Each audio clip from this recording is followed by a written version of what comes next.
وذكر فإن الذكرى تنفع المؤمنين.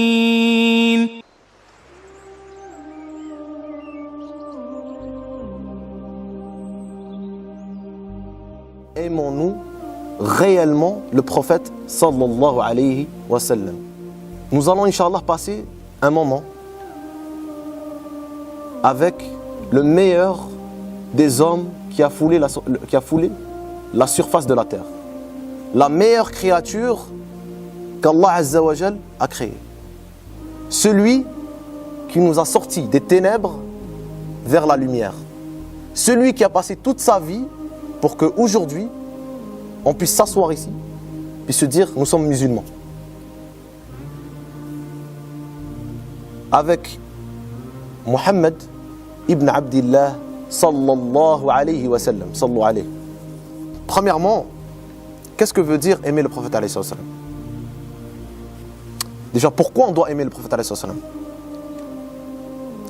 Dans un hadith authentique, d'après Anas, le prophète sallallahu alayhi wa sallam a dit: nul ne croira vraiment aussi longtemps que je ne serai pas plus aimé de lui que ses parents, ses enfants et tous les gens.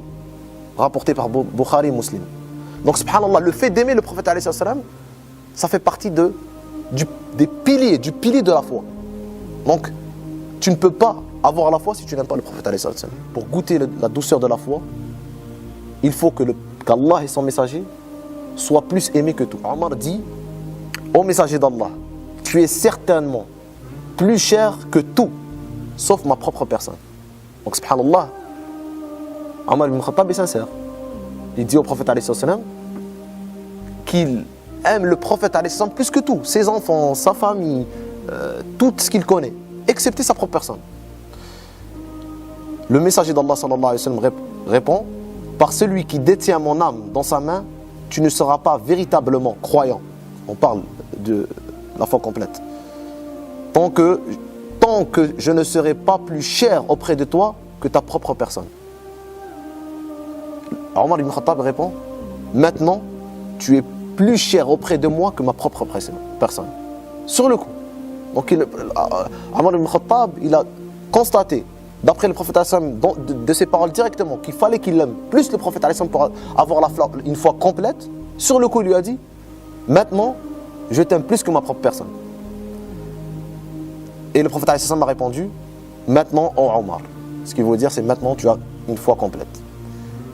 Un hadith rapporté par Al-Bukhari. Maintenant, qu'est-ce que veut dire aimer le prophète alayhi salam? Dans la doua d'ouverture que je viens de citer, quand on commence un prêche ou quand on va commencer à parler aux gens, on commence avec Alhamdulillah wa salatu wa salam ala rasulillah wa ala alihi wa sahbihi wa man taba'ahu bi ihsan illa yawmiddin. Al-ittiba' taba'ahu, le suivi. Donc, est-ce que c'est normal qu'on dit qu'on aime quelqu'un mais qu'on ne le suit pas? C'est pas logique. Je pense que tout le monde est d'accord avec ça. Je ne peux pas dire que j'aime quelqu'un mais je ne le suis pas du tout. On est d'accord. Donc, dans cette doua d'ouverture, c'est-à-dire, Alhamdulillah wa salatu wa salam, que la paix et la bénédiction et la prière et la bénédiction soient sur le prophète alayhi salam, sur sa famille, sur ses compagnons et ceux qui le suivent jusqu'au jour de la résurrection, jusqu'au jour dernier. Donc, subhanallah, on parle de suivi. Allah Azza wa Jal dit dans le Coran: Qul in kuntum tuhibbuna Allah fattabi'uni yuhibbukum Allah wa yaghfir lakum dhunubakum wallahu ghafurur rahim. Dis, si vous aimez vraiment Allah, suivez-moi. Allah vous aimera alors et vous pardonnera vos péchés. Allah est pardonneur et miséricordieux. Surat Al-Imran, verset 31. Hassan al-Basri, rahimahullah, et plusieurs autres savants ont dit que ce verset, c'est un verset test. D'après ce verset, on peut reconnaître ceux qui aiment vraiment le prophète alayhi salatu salam. Il dit dans ce sens, quelques hommes ont prétendu qu'ils aimaient Allah et ils les éprouvaient par ce verset. Allah les a éprouvés par ce verset. Ça, c'est Hassan al-Basri qui parle. Hassan al-Basri qui parle. Rahimahullah. Il dit, des gens ont prétendu aimer le prophète alayhi salam. Et ils ont été éprouvés par ce verset. Parce que ce verset, quand tu le lis, tu vas automatiquement savoir que tu ne peux pas aimer le prophète alayhi salam, mais tu fais des choses que le prophète alayhi salam ne fait pas. Tu ne peux pas aimer le prophète alayhi salam, mais tu fais des choses que le prophète alayhi salam a interdit. Tu ne peux pas aimer le prophète alayhi salam quand le prophète alayhi salam t'a ordonné quelque chose ou t'a interdit quelque chose et tu ne l'écoutes pas. C'est pas logique. Et ça, c'est un verset. Plusieurs ulama ont dit c'est mieux d'être aimé que d'aimer. Qu'est-ce que ça veut dire ça? Dans ce verset, c'est Allah qui t'aime. Si vous aimez vraiment Allah, suivez-moi. Le prophète alayhi salam qui parle. Si vous aimez vraiment Allah, suivez-moi. Allah vous aimera. Donc, les savants, ils ont dit quoi? Ils ont dit c'est mieux que tu sois aimé que tu aimes. Parce que tout le monde peut prétendre à un amour. Surtout aujourd'hui, on voit les modèles des jeunes. Qu'est-ce qu'on voit quand on voit les jeunes? Je pense qu'on va être clair. Si quelqu'un s'habille d'une manière, si quelqu'un fait telle coupe de cheveux, si quelqu'un décide de marcher comme ça ou de parler comme ça, c'est parce que il y a un modèle quelque part. Il ne prend pas ça de nulle part, ça vient pas. Il n'y a rien qui tombe comme ça. C'est sûr que tu as vu ça quelque part. Donc, il y a une anecdote qui m'a un peu frappé. C'est un joueur de foot. Ce joueur de foot lui a fait une interview. Ils lui ont dit quel est ton modèle dans le foot? Il lui a dit mon modèle c'est Zidane par exemple. Il lui a dit mon modèle c'est Zidane. Et là il a raconté une anecdote. Ça veut dire que c'était son modèle, il l'aimait. Il voulait lui ressembler. Qu'est-ce qu'il a dit? Quand il était jeune, ce joueur-là, il avait quoi? 13 ans, 12 ans.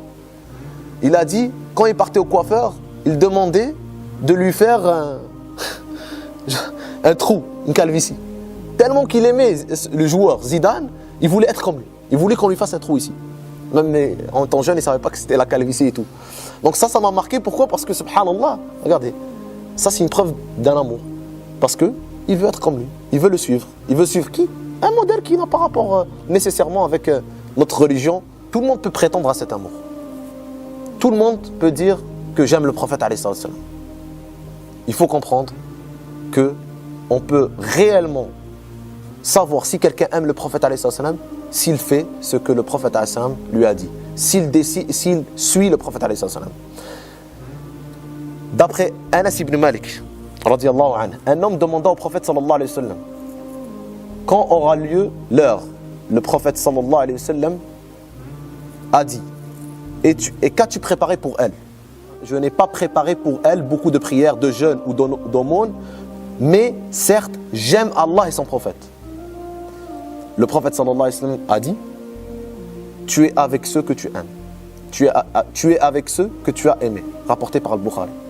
Donc, subhanallah, cet amour va faire en sorte qu'on va être avec le prophète alayhi salam. Si on aime sincèrement, réellement le prophète alayhi salam, à la fin des temps, même si on ne va jamais atteindre le stade du prophète alayhi salam, si on l'aime d'un amour sincère qui s'applique par des actes, on va être avec le prophète alayhi salam le jour du jugement et au paradis, Inch'Allah.